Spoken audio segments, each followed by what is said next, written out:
I've been doing web development for 2 weeks now through the Odin project, and the amount of comments I've received that are like, "Hey, fatty, no one writes code manually anymore. Hey, fat, just have ChatGPT do this or that or whatever." And I get it. It's because everyone's worried about output, and they want to get the project done in a cool way, in a quick way.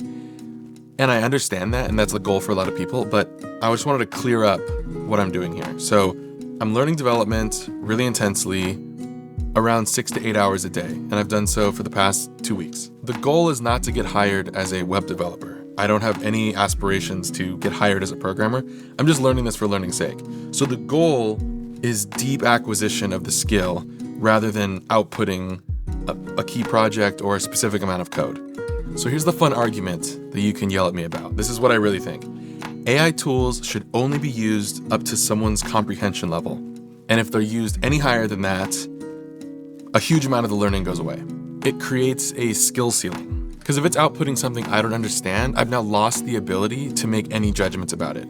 I don't know what it's outputting. As a learner, I could go through and use it as a learning tool and look up, oh, what is this? What is it generating? What's this? What is it generating? And I get that, but it's so easy for that to not happen. You just assume like, oh yeah, no, I kind of get what it's saying, but you don't truly understand it. So one concrete example, when I first started, I didn't know why there wasn't an error thrown when I typed UTF equals 8 in the meta tag thing.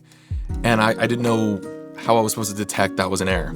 Well, everyone just replied, well, just do the bang enter and it'll write all the boilerplate out for you so you don't have to worry about that.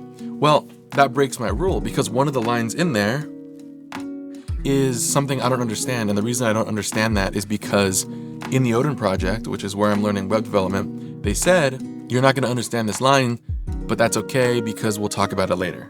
So they haven't brought it up again yet, and that's fine. So I'll call this premature automation, whatever you want to call it. That's my rule. It honestly feels like I'm learning horseback riding or something, and everyone in the comments is going, buddy, we have cars, move along. And it's like, okay, yeah, but that's completely bypassing the thing I'm trying to do.